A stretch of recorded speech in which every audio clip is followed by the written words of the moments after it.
देखिए, आप सब लोगों को बताया है कि आज नेशनल कॉन्फ्रेंस फारूक के जो इलेक्टेड मेंबर्स हैं और साथ में कांग्रेस वालों ने जो मीटिंग मुनक्कद की, कुछ एमएलएस को 50 से ज्यादा एमएलएस को उन्होंने इसलिए जमा किया कि कुछ पोस्टिंग हुई है केएस ऑफिसर्स की। आपको मालूम है, इस ज़मन में हमने बात की, इतनी जो इंपॉर्टेंट बिल थी वक्फ की, वक्फ तरमीमी बिल जो पास की गई लोकसभा में 232:288। आज मैंने आपको बारहा ये बात कही है कि जम्मू कश्मीर की एक खसूसी पोजीशन है।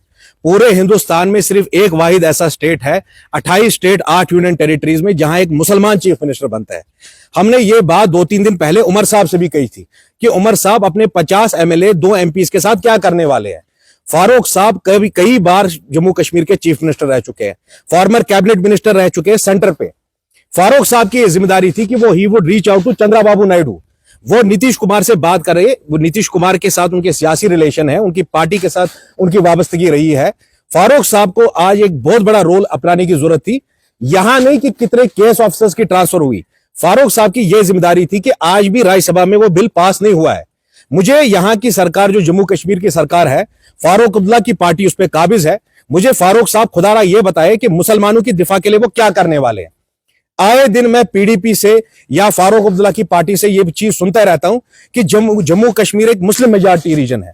आज जो उमर साहब ने मीटिंग की, उसमें एक ऐसी पार्टी भी थी जिसने 370 को तोड़ने के लिए वोट दिया। उमर साहब पहले हमें यह बताए आम आदमी पार्टी उनके साथ अलायंस में क्या कर रही है।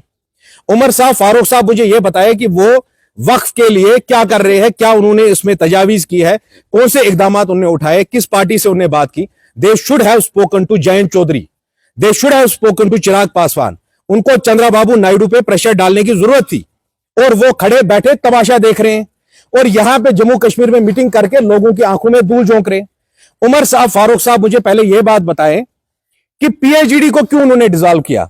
आज जो बोल रहे हैं वो कि गवर्नर हमारे सारे इख्तियारात ले रहे हैं। आप सब कश्मीर की आवाम जानती होगी, हमने भी पीएचईडी को फ्रॉम द आउटसाइड भी सपोर्टेड पीएचईडी। मुझे फारूक साहब खुदारा एक बात बताए, आज ये हालत नहीं होती उनके चीफ मिनिस्टर की, आज ये हालत नहीं होती उनकी हुकूमत की, अगर उन्होंने पीएचईडी वालों से वफा की होती, कश्मीरी कौम से वफा की होती।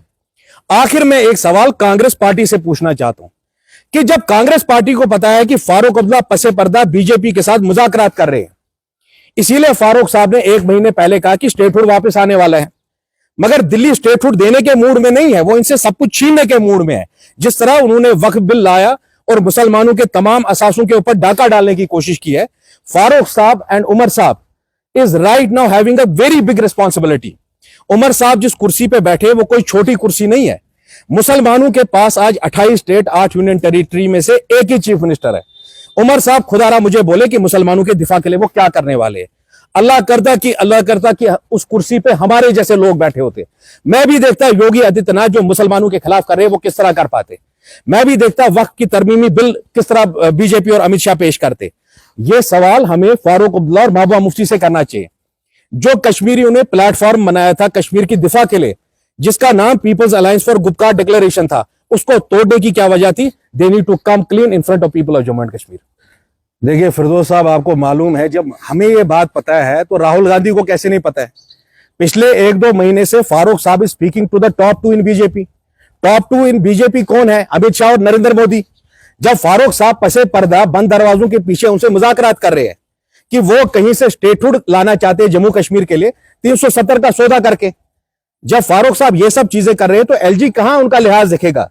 जब एलजी नोज की एनसीएफ जो है ये असली नेशनल कॉन्फ्रेंस नहीं है, या वो नेशनल कॉन्फ्रेंस नहीं है जिसने कुर्बानियां दी है कौम के लिए। इनमें से कौन आदमी 14-15 साल जेल में रहा?